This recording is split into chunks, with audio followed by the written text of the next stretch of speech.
안녕하십니까. 고려대학교 산업경영과학과 DSP 연구실 석사과정 홍성희입니다.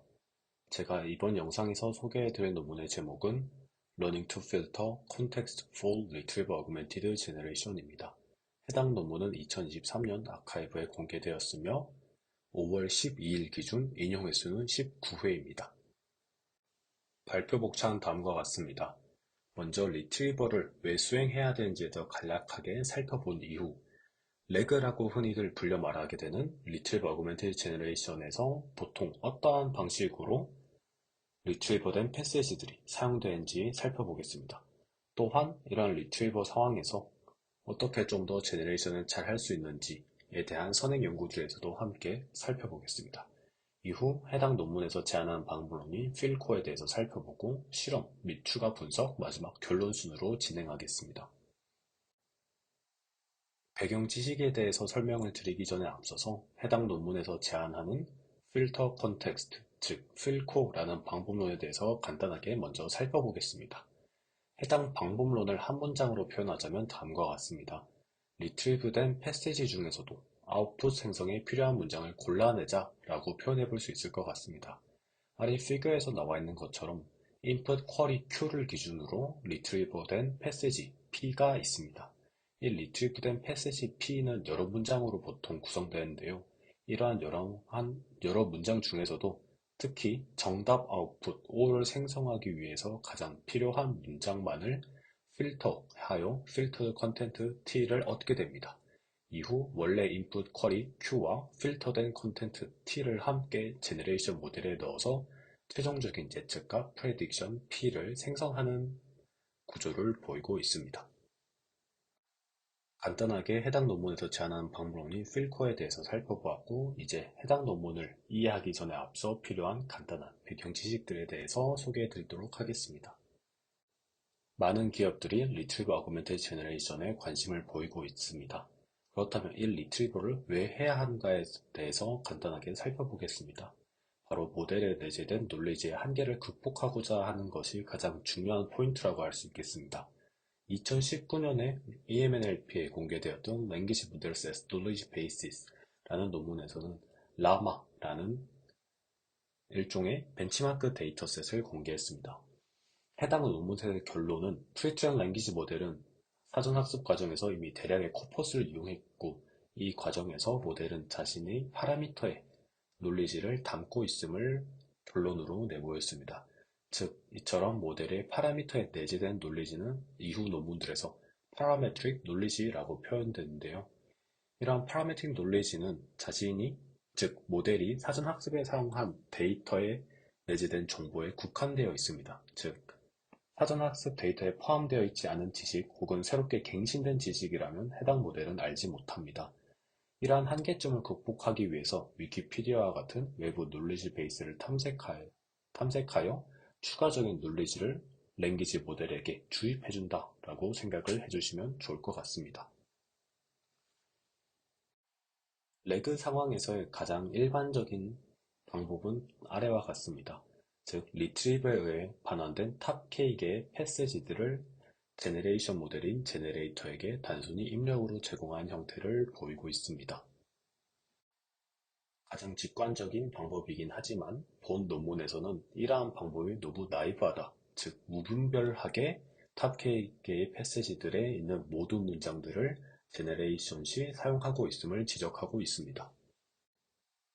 리트리버가 반환한 탑 K개의 패시지들을 제네레이션에 사용하고 있는 현황이지만 리트리버 자체가 아직 완벽한 상황은 아닙니다. 킬트의 NQ라는 유명한 벤치마크 데이터셋에 대한 리더보드 상에서도 가장 높은 성능을 보인 소타 모델 또한 여전히 R 프리시전 기준 그리고 리콜 기준으로는 80%의 포인트가 안 되는 모습을 보이고 있습니다. 특히나 이그젝트 매치의 경우 62.26에 머무르는 모습을 보이며 리트리버 자체가 아직 많이 불완전함을 보이고 있습니다. 이러한 결과를 통해서 볼 수 있다시피 리트리버는 아직 불완전하기에 종종 인풋 쿼리와는 무관하거나 오히려 정답 생성에 방해가 되는 정보를 제너레이터에게 제공할 수 있음을 해당 연구에서는 지적하고 있습니다.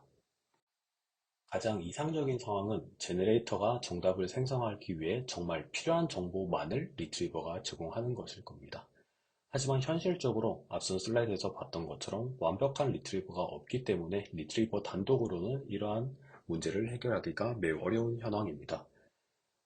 이에 따라서 관련된 선행 연구 세 가지 흐름이 있는데요. 먼저 리랭킹 과정을 추가하거나 생성 모델이 도움이 필요할 때만 리트리버를 수행하거나 아니면 에비덴셜한 패스지만 선택하는 방법 등의 다양한 연구들이 선행되어 오고 있습니다.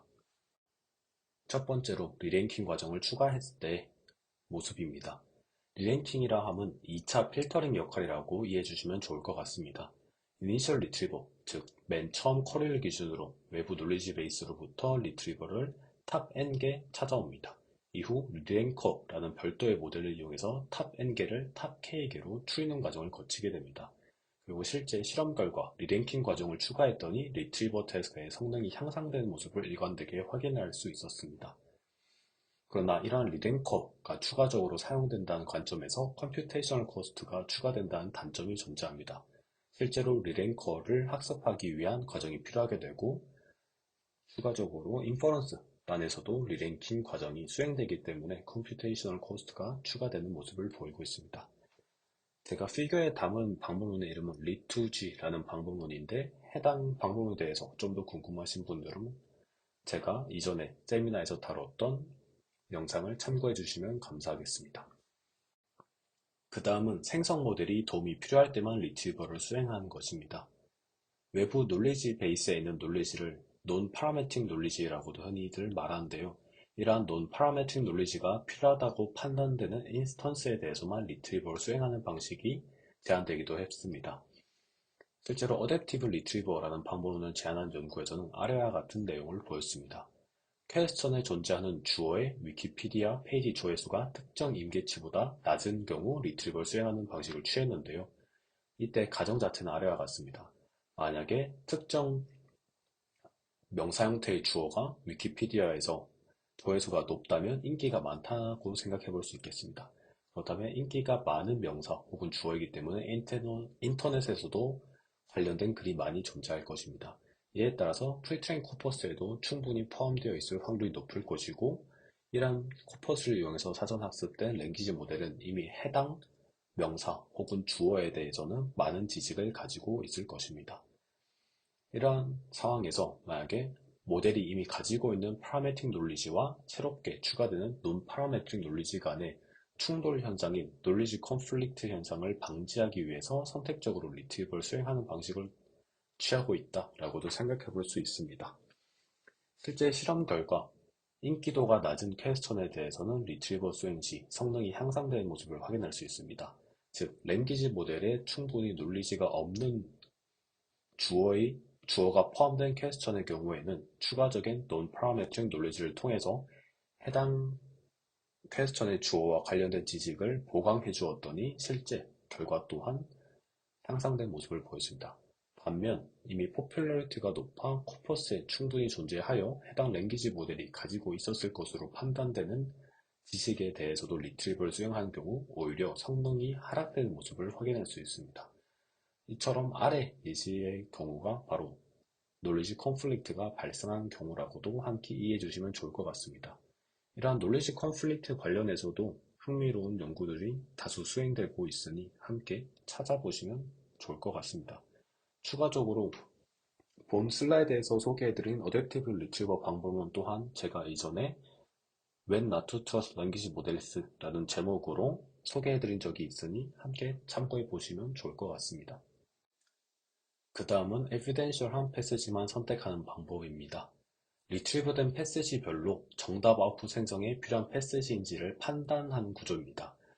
이전에 맨 처음 리트리버 어그멘티드 제너레이션에서 가장 흔한 형태가 리트리버에 반환된 탑 K개의 패스지들을 나이브하게 제너레이터에게 제공하는 형태라고 말씀을 드렸습니다.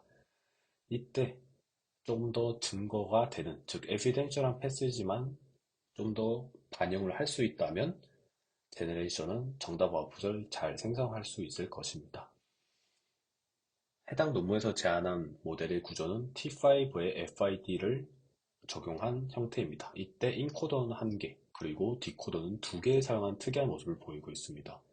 Answer Generation과 Evidentiality Prediction 이란 두 가지 태스크를 동시에 학습하게 되는데요. Answer Generation은 일반적인 랭귀지 모델링 방식과 동일하게 골드 앤서를 생성하도록 하는 학습 방식입니다. 그리고 두 번째로 바로 Evidentiality Prediction은 만약에 탑 K개의 패시지가 있다 하면 각 패시지별로 인풋 쿼리에 대한 정답을 생성할 때 필요한지 여부를 예측하도록 했습니다. 인코더는 하나지만 디코더가 두 개로 사용되어 각 디코더는 answer generation을 담당하는 디코더, 그리고 evidentiality prediction을 담당하는 디코더 두 개를 사용했는데요. 이와 같은 방식으로 동시에 학습을 수행한 T5FID의 경우 인코더는 두 태스크를 동시에 학습하였기 때문에 각 패시지가 정답 생성에 얼마나 필요한지를 바탕으로 답변을 생성할 수 있도록 유도를 했습니다. 이를 통해서 간접적으로나마 패시지 단위로 필터링을 수행했다라고도 이해해 볼 수 있을 것 같습니다. 만약에 정답을 생성할 때 꼭 필요한 패시지를 잘 탐색해왔다고 가정을 해보겠습니다. 그렇다면 패시지 내에 있는 모든 문장이 정답을 생성할 때 꼭 필요한 문장이라고 확언을 할 수 있을까요? 일리번트 패시지를 잘 리트리버 해왔을지라도 정답에 방해가 되는 문장들이 존재할 수 있습니다. 아래 예시는 실제 MS-마르코라는 리트리버 관련 태스크에서 대표적인 벤치마크 중 하나입니다. 인풋 쿼리러는 뇌에 있는 어느 부분에서 도파민이 생성되냐? 라는 질문이 들어왔습니다. 이때 실제로 해당 질문에 대해서 답변을 위해 필요하다고 어노테이션된 패시지가 다음과 같이 매우 긴 글로 이루어져 있습니다. 이 중에서도 실제로는 빨간색 표시로 된 문장만이 실제 정답 생성을 위해서 필요한 문장이라 볼 수 있겠습니다. 반면 연한 파란색으로 표시된 문장은 오히려 정답 생성에 방해가 될 만한 문장들이 함께 포함되어 있음을 확인할 수 있습니다. 이때 정답의 경우에는 뇌에 있는 특정 영역의 뉴런들이 집중되어 있으며 이 서브스텐시아 나이그라라는 뉴런들이 도파민을 주로 생성하는 곳이다 라는 것을 빨간색 패시지 문장에서 확인을 할 수 있는 반면 파란색 문장의 경우 오히려 헷갈리는 정보가 되고 있습니다. 앞선 예시를 통해서 정답 패시지를 가져왔다 할지라도 이 많은 문장들이 포함된 패시지에는 정답 생성이 오히려 불필요한, 즉 방해가 되는 문장들이 존재할 수 있음을 확인하였습니다. 해당 논문에서는 문장 단위로 좀 더 미세하게 리트리브된 컨텍스트 내의 내용을 필터링하는 것을 제안하고 있습니다. 이제 그렇다면 본격적으로 해당 논문에서 제안한 방법론에 대해 살펴보겠습니다. 해당 논문에서 제안하는 필터 컨텍스트 방법에 대해서 살펴보겠습니다. 먼저 테스트 타임, 즉 인퍼런스 시에는 컨텍스트를 필터링하는 별도의 모델인 MCTX를 이용합니다. 그렇다면 이 모델을 사용하기 위해서는 모델을 학습시켜야 할 필요가 있습니다. 즉 학습을 위한 데이터를 생성하기 위해서 아래의 세 가지 방법을 이용해서 오라클 필터드 컨텐트를 수집하게 됩니다.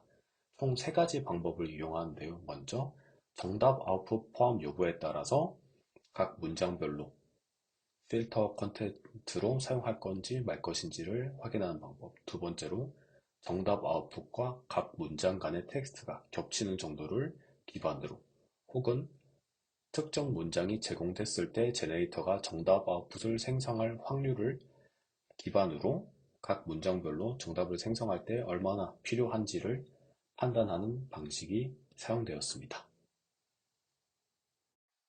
세부적인 문제 정의부터 해보겠습니다. 먼저 해당 논문은 리트리버를 좀 더 잘하자가 아니라 리트리버가 이미 된 상황을 가정하고 있습니다.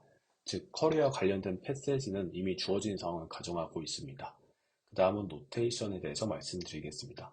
입력 쿼리는 Q, 정답 아웃풋은 O, 그리고 이에 따라 데이터 인스턴스 한 개는 Q와 O가 함께 있는 E입니다. 그리고 제너레이션 모델, 즉 필터드 컨텐트 T와 인풋 쿼리 Q를 입력으로 받아 답변 P를 생성하는 모델은 M 언더바 gen, 그리고 리트리브된 패시지 P 내용을 필터링해서 필터드 컨텐트 T를 반환하는 모델은 M 언더바 CTX라고 서술하도록 하겠습니다. 앞서 말씀드린 것처럼 인퍼런스 시에는 컨텍스트 필터링 모델을 사용합니다. 그런데 이 모델도 학습을 해야 되는데요. 즉, 해당 모델은 인풋으로 인풋 쿼리 Q와 패시지를 입력으로 받아서 필터링된 문장 하나인 필터드 컨텐트를 반환해야 합니다. 그렇다면 이제 어떻게 이를 위한 학습 데이터를 구축하는지 살펴보겠습니다. 컨텍스트 필터링 모델인 m_ctx를 학습시키기 위한 오라클 필터드 컨텐트를 선별하는데요. 이때 필터링 함수 f라는 것을 사용합니다. 해당 함수 f는 각 반복문에 따라서 쿼리 q, 정답 아웃풋 o, 그리고 패시지 p를 입력으로 사용해서 가장 정답 생성에 도움이 된다고 판단되는 베스트 스팬 t를 반환합니다. 먼저 패시지 p를 스페이시의 토커나이저를 이용해서 문장 단위로 나눠줍니다. 이후 모든 문장들 중에서 필터링 함수 f 값을 최대로 하는 스팬 하나를 베스트 스팬 t로 반환합니다. 필터링 함수로는 string inclusion, lexical overlap, conditional cross mutual information이 사용됩니다. 첫 번째 방법인 string inclusion입니다. 해당 반복론 이름에서도 눈치챌 수 있다시피 텍스트 스팬 t가 아웃풋 o를 텍스트 그대로 포함하고 있는지 여부를 0 또는 1의 값으로 표현합니다. 이때 좀 더 디테일한 사항은 아웃풋 o를 포함하는 첫 번째 텍스트 스팬 t를 베스트 스팬 t로 반환합니다. 단점은 패시지 내 정답 아웃풋 텍스트를 그대로 포함하고 있는 경우에만 사용 가능한 방문이라는 것이 가장 명확한 한계점입니다. 즉, 생성해야 되는 텍스트, 즉 골드 어노테이션 골드 아웃풋이 애브스트랙티브한 경우에는 적용이 불가능한 방법론이라 할 수 있겠습니다. 예를 들어서 input 쿼리 Q로 세종대왕이 창제한 한글은 어떤 목적으로 만들어졌나요? 라는 쿼리에 대해서 아래와 같이 6문장으로 구성된 패시지가 탐색되었다고 가정해 보겠습니다. 그리고 정답 아웃풋은 일반 백성들도 쉽게 읽고 쓸 수 있도록 하기 위해 라는 것이 정답이라고 가정해 보겠습니다. 운 좋게도 이 패시지에서 세 번째 문장에 해당 정답 아웃풋가 그대로 존재하는 것을 확인할 수 있습니다. 이 경우 세 번째 문장이 바로 베스트 스팬 T로 반환될 것입니다. 그러나 만약 패시지 P에 일반 백성들도 쉽게 읽고 쉽게 쓸 수 있도록 하기 원해서 만들어졌습니다. 라고 표현되었을 경우 정답 아웃풋 O가 그대로 존재하는 것이 아니기 때문에 해당 방법론을 통해서는 베스트 스팬 T를 찾을 수 없을 것입니다. 그 다음은 텍스트 간에 얼마나 겹치는지를 나타내는 렉시컬 오버랩입니다. 해당 방법론의 결과값은 0 이상 1 이하의 값을 나타냅니다. 스트링 인클루전보다 좀 더 유연한 방법론인데요. example E와 텍스트 스팬 T 간의 유니그램 F1 스코어를 측정하는 방식을 취하고 있습니다. 이때 태스크에 따라서 필터링 함수의 입력값이 다른데요. knowledge grounded response generation에서는 output O를 인풋으로 사용하고 fact verification의 경우에는 정답 output O 자체가 refute와 같이 매우 짧은 한 단어이기 때문에 부적절하여 input 쿼리와의 텍스트 간 겹치는 정도를 측정했습니다.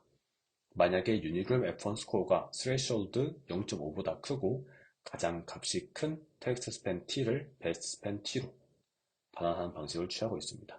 그러나 만약 쿼리 자체가 non-factual할 경우 non-factual한 스팬을 베스트 스팬으로 반환해 부정확한 생성 결과가 유도될 수도 있습니다. 이러한 경우는 예를 들어서 팩트 베리피케이션의 경우 클레임이라고 불리는 쿼리가 부정확한 경우에는 해당 부정확한 텍스트와 겹치는 것이 많은 문장이 베스트 스팬으로 반환할 수 있기 때문에 제대로 정답을 생성하지 못할 수도 있게 됩니다.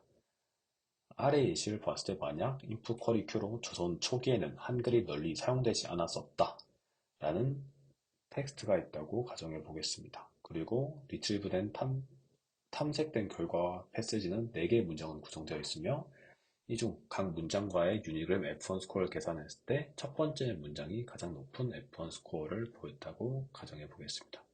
이 경우에는 첫 번째 문장이 0.8로 가장 높은 필터링 함수 값을 보였기 때문에 해당 문장이 베스트 스팬 T로 반환됩니다. 세 번째 방법론은 Conditional Cross Mutual Information입니다. 수식에도 볼 수 있다시피 단순히 쿼리를 입력으로 받았을 때 정답 아웃풋을 생성할 확률이 분모로, 그리고 분자에는 input 쿼리 Q에 더불어서 각 문장 T를 입력으로 함께 받았을 때 정답 아웃풋을 생성할 확률 간의 비율을 나타내고 있습니다. 즉, m 언더바 젠의 인풋에 텍스트 스팬이 있는 경우와 없는 경우에 대한 정답 아웃풋 생성 확률의 차이를 측정하고 있다라고 이해해 주시면 좋을 것 같습니다. 해당 스코어 값이 1.0보다 크고 가장 값이 큰 텍스트 스팬 T를 베스트 스팬 T로 반환하는 방식을 취하고 있습니다. 앞서 봤던 두 가지 방법론은 모두 텍스트상의 표면적인 측면만을 반영하는 렉시컬한 방법입니다. 이 두 가지 방법론의 렉시컬한 오버랩 혹은 실제 아웃풋 O 자체가 그대로 문장에 존재하는지와 같은 렉시컬한 측면에서의 한계를 극복할 수 있다는 장점, 그리고 모든 태스크에 적용 가능하다는 장점이 존재합니다만, 한 텍스트 스팬 T에 대한 스코어를 산출하기 위해서 두 번의 포워딩이 필요하다는 점에서 컴퓨테이셔널 코스트가 크게 발생합니다. 실제로는 mgen O 기준 Q의 경우에는 한 번만 구하면 되긴 하지만 맨 첫 번째 텍스트 스팬 T에 대한 스코어를 계산하기 위해서는 두 번의 포워딩이 필요하다라고 이해해 주시면 좋을 것 같습니다. 간략하게 말해서는 앞서 봤던 두 방법론의 경우 별도의 모델 포워딩이 필요 없지만 본 방법론은 모델 포워딩이 필요하다는 점에서 컴퓨테이셔널 코스트가 크다라고 이해해 주시면 가장 좋을 것 같습니다. 예시도 함께 가져왔는데요. 최근 피식대학이라는 유튜브 채널에서 경상도 호소인 이용주 씨께서 자주 언급하시는 깔기하다라는 만들어진 사투리에 대해서 팩트 베리피케이션을 수행해 보겠습니다. 깔기하다는 2000년대 초반부터 사용된 경상도 사투리다라는 문장에 대해서 거짓인지 참인지에 대해서 살펴보겠습니다. 가상의 패시지가 아래와 같이 세 문장으로 구성되어 있다고 보겠습니다. 각 문장별로 원래 input 쿼리 Q와 함께 넣었을 때, 그리고 input 쿼리 Q만 넣었을 때 거짓이라는 정답 아웃풋을 생성할 확률을 비교해 보았을 경우 첫 번째 문장인 T1을 넣었을 때 필터링 함수의 값이 2.0으로 가장 큰 것을 확인할 수 있습니다. 따라서 해당 값은 1.0을 넘고 가장 높은 값을 보였기 때문에 베스트 스팬으로 선정되게 됩니다. 컨텍스트 필터링 모델을 학습시키기 위한 데이터가 이제 모두 준비가 됐습니다. 앞서 설명드렸던 세 가지 필터링 방법을 이용해서 각 학습 데이터 인스턴스에 대한 필터드 컨텐트 T실버를 확보합니다. 그리고 인풋으로는 쿼리 Q와 리트리브된 패시지 P, 그리고 아웃풋으로는 방금 구했던 T실버를 레이블로 하여서 컨텍스트 필터링 모델을 학습시킵니다. 출원 시점에선 학습이 완료된 컨텍스트 필터링 모델을 이용하여 컨텍스트 필터링 모델을 통해서, 즉 필터링된 스팬을 쿼리와 함께 제너레이션 모델의 인풋으로 사용하게 됩니다. 그 다음으로는 제너레이션 모델입니다. 학습 시점에는 오라클 필터드 컨텐트를 이용해서 학습을 하게 됩니다. 이때 인풋으로는 T실버 그리고 쿼리 Q를 함께 입력으로 받아서 정답 O를 생성하도록 합니다. 출원 시점에서는 T실버가 없기 때문에 컨텍스트 필터링 모델이 예측한 결과를 이용해서 출원을 하게 됩니다. 즉 T프레드와 쿼리 Q를 함께 입력으로 받아 아웃풋 O를 예측하게 됩니다. 모든 리트리브된 텍스트 스팬들을 다 인풋 쿼리 앞에 붙이는 대신 일부 스팬만 사용하기 때문에 모델 학습 시점과 출원 시점에서 연산량이 매우 감소한다는 부가적인 효과도 함께 보이고 있습니다. 지금까지 필코라는 방법론에 대해서 살펴보았습니다. 요약해서 말씀을 드리자면 리트리브된 패시지를 문장 단위로 필터링하여 가장 정답 생성에 도움이 된다고 판단되는 문장만을 제너레이션 모델의 인풋에 넣자라고 할 수 있겠습니다. 어떻게 보면 나이브하다라고도 볼 수 있고 가장 직관적인 방법이라도 할 수 있겠는데요. 실제로 실험 결과 해당 방법론이 꽤나 효과적임을 보였습니다. 지금부터 실험 결과에 대해서 살펴보겠습니다. 실험에는 총 5가지 태스크가 사용되었습니다. 이 5가지 태스크는 모두 리트리브된 패시지가 필요한 knowledge intensive 태스크를 다루고 있습니다. 오픈 도메인 퀘스천 앤서링의 경우에는 내추럴 퀘스천 그리고 트리비아 QA라는 데이터셋을 사용했으며 이 데이터셋의 특징은 정답 아웃풋이 extractive한 형태이기 때문에 평가 시에는 exact 매치를 이용했습니다. 두 번째로 멀티-hop QA 태스크의 경우에는 hotpot QA라는 데이터셋을 이용했으며 정답 아웃풋이 abstractive한 형태이기 때문에 유니그램 F1을 이용해서 모델의 생성 결과와 정답 아웃풋 O와의 텍스트가 겹치는 정도를 이용해서 성능을 측정했습니다. 롱폼 QA의 경우에는 LE5라는 데이터셋을 사용했으며 이 또한 유니그램 F1을 이용했습니다.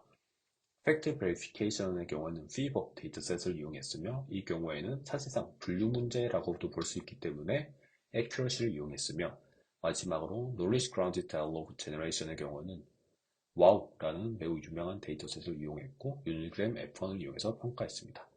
그리고 추가적으로 각 데이터셋별로 패스지는 각 데이터별 DPR을 이용해서 탑5를 리트리버했다고 합니다. 실험에 사용된 모델은 총 2가지이며 3billion인 FLAN-T5X 그리고 로라 튜닝을 적용한 라마2 7billion을 이용했습니다. 그리고 각 모델을 컨텍스트 필터링 모델과 제너레이션 모델로 사용했습니다. 즉, 첫 번째 세트에서는 FLAN-T5XL을 각각 컨텍스트 필터링 모델, 제너레이션 모델로 사용할 수도 있을 것이고 두 번째 세트에서는 라마2 7billion을 각각 컨텍스트 필터링 모델, 제너레이션 모델로 사용했습니다. 그리고 해당 방법론과의 비교를 위한 모델로는 모든 패시지를 다 사용한 full, 그리고 패시지 단위로 필터링한 PSG를 비교했습니다. 추가적으로 디코딩은 그리디 디코딩을 적용했다고 합니다. 그리고 실험에 사용한 데이터셋별로 각각의 특징이 다르기 때문에 각 데이터셋별로 컨텍스트 필터링 모델 학습에 사용되게 되는 T-실버를 산출하기 위해 다른 방법을 적용했습니다. NQ와 TQ의 경우에는 string inclusion, fever의 경우는 lexical overlap, wow, hotpotQ의 LE5처럼 정답 아웃풋이 abstractive하거나 긴 경우에는 CXMI라는 모델 포워딩을 통한 베스트 스팬을 찾는 방식을 취했습니다. 추가적으로 탑 1 패시지로부터 T-실버를 반환하도록 컨텍스트 필터링 모델을 학습하였고 이 T-실버를 이용해서 정답 아웃풋 O를 생성하도록 제너레이션 모델을 학습시켰습니다. 그리고 추가적인 베이스라인으로 컨텍스트 필터링 모델의 예측 결과가 아닌 오라클 필터드 컨텐트를 제너레이션 모델의 인풋으로 사용한 실버라는 즉 일종의 어퍼바운드를 함께 베이스라인으로 삼았습니다. 메인 익스페리먼트 결과입니다. 풀의 경우에는 가장 좌측, 패시지 단위를 필터링한 경우는 그 다음, 그리고 제한하는 방법인 필코가 세 번째, 마지막으로 어퍼바운드라고 할 수 있는 실버가 마지막 히스토그램에 표현된 것을 확인하실 수 있습니다. 전체 인풋을 넣었을 경우에는 확실히 필터링을 하지 않았을 때보다 전반적으로 각 데이터셋에서 낮은 성능을 보이는 것을 확인할 수 있습니다. 반면 패시지 단위로나마 필터링을 했을 경우 점차 성능이 향상되는 모습을 보이고 있으며 필코를 적용했을 경우 NQ 데이터셋 혹은 피버 데이터셋에서 눈에 띄게 성능이 향상되는 모습을 보이고 있습니다. 요약해서 다시 말씀을 드리자면 전체 패시지를 인풋에 넣는 것보다 일부만을 넣는 경우가 더 높은 성능을 보였으며 이에 따라 필터링의 효과가 존재함을 확인할 수 있었습니다. 또한 더 파인그레인드하게 필터링하는 필코가 패시지 단위로 필터링하는 PSG보다 높은 성능을 보였습니다. 즉, 단일 패시지 내에서도 문장 단위로 필터링하는 것의 효과를 함께 보였습니다. 추가적으로 필코와 일종의 어퍼바운드라고 할 수 있는 실버가 유사한 성능을 보였으며 이에 따라 컨텍스트 필터링 모델을 이용해서 필터링하는 것이 효과적임을 보였습니다. 그리고 어퍼바운드라고 말했던 실버보다도 오히려 필코가 높은 경우를 확인할 수 있는데요. 이에 대해 궁금하실 수도 있어서 말씀을 드리자면 이 실버라는 것 자체도 이름에서 볼 수 있다시피 실제로 세 가지 필터링 방법을 통해서 나온 베스트 스팬 T 자체가 정말로 정답 아웃풋을 생성하기 위해 꼭 필요하다고 보장을 할 수가 없기 때문에 오히려 파라메틱 논리지가 내재된 랭귀지 모델링을 통해서 반환된 스펜을 제너레이션에 사용했을 때가 오히려 성능이 더 높았을 수도 있습니다. 하지만 이는 제 개인적인 해석이며 실제 해당 논문에서는 명확하게 이유가 언급되어 있지 않았음을 참고해 주시면 감사하겠습니다. 그리고 또 콘텍스트 필터링 결과를 인풋 토큰의 수 그리고 프리시전의 측면에서 비교를 해봤습니다. 먼저 모델 인풋 토큰 수가 필코를 적용했을 경우 풀 대비 44% 혹은 64%까지 감소하는 모습을 보였습니다. 이에 따라서 전체 패시지를 다 넣는 것보다 확연히 모델 연상량이 감소할 수 있음을 보였습니다. 또한 컨텍스트와 아웃풋의 유니그램 프리시전을 측정한 결과 필터링 후의 컨텍스트가 모든 태스크에서 더 높은 프리시전을 보였습니다. 즉, 필터링을 적용한 결과 컨텍스트 내 정답 생성에 필요한 토큰들이 더 많은 비율을 차지한다라고 해석할 수 있는데요. 정답 생성에 불필요한 정보를 걸러낸 덕분에 최종적으로 앞선 슬라이드에서 보았던 것처럼 성능 향상까지 연결되었을 것이라고 해석해 볼 수 있겠습니다. 지금까지는 탑1 패스지를 이용해서 모델을 학습시키고 이용한 결과인데요. 이번에는 탑5 패스지를 인풋으로 사용했을 때의 성능입니다. 즉, 필코의 제너럴리티를 확인하기 위한 수행된 실험이라 할 수 있겠습니다. 멀티홉 QA인 핫팟 QA 외 데이터셋에서도 필코가 베이스라인 그리고 풀, 패세지에 비해 높은 성능을 보였습니다. 또한 익스트랙티브한 데이터셋인 NQ와 TQA에 대해서도 필코가 탑1 패세지만을 사용하는 경우와 비교해서 오히려 성능이 향상된 모습도 보였습니다. 피버와 와우에서는 필코에 대해 탑5 패시지를 사용했을 때 오히려 성능 저하가 발생했는데요. 이에 대해서 개인적으로 생각해 봤을 때 탑1 패시지가 아닌 탑5를 사용해서 정답 생성에 방해가 되는 문장이 잘못 필터드 컨텐츠로 반환되었을 수 있기 때문에 이처럼 성능 하락이 유도되었을 수도 있겠다라고 생각을 했습니다. 즉, 필코가 생성에 방해가 되는 문장을 완벽히 필터링하지는 못한다는 한계가 실버 컨텐트 자체로부터 발생할 수 있기 때문에 이러한 문제점이 존재했던 것으로 유추됩니다. 마지막으로 결론입니다. 해당 연구에서는 레그 상황에서 리트리브된 패스지 내에서도 정답 생성에 필요한 내용을 문장 단위로 필터링하는 방법론인 필코를 제안했습니다. 플랜티5와 라마2 7 빌리언을 이용해서 6개의 놀리지 인텐시브 데이터셋에 실험한 결과 성능이 모두 향상되는 모습을 보였습니다. 릴리번트 패시지를 확률이 높은 탑1 패시지라 할지라도 특정 문장만을 필터링에 사용한 것이 효과적임을 확인할 수 있었습니다. 또한 전체 패시지를 사용한 것 대비 성능 향상뿐만 아니라 연상량 감소에도 효과적임을 함께 보였습니다. 추가적으로 데이터셋의 특성에 따라 최적의 필터링 방법이 다름을 확인하였습니다. 지금까지 필코라는 방법론을 제안한 연구에 대해서 말씀드렸습니다. 긴 발표 들어주셔서 감사합니다.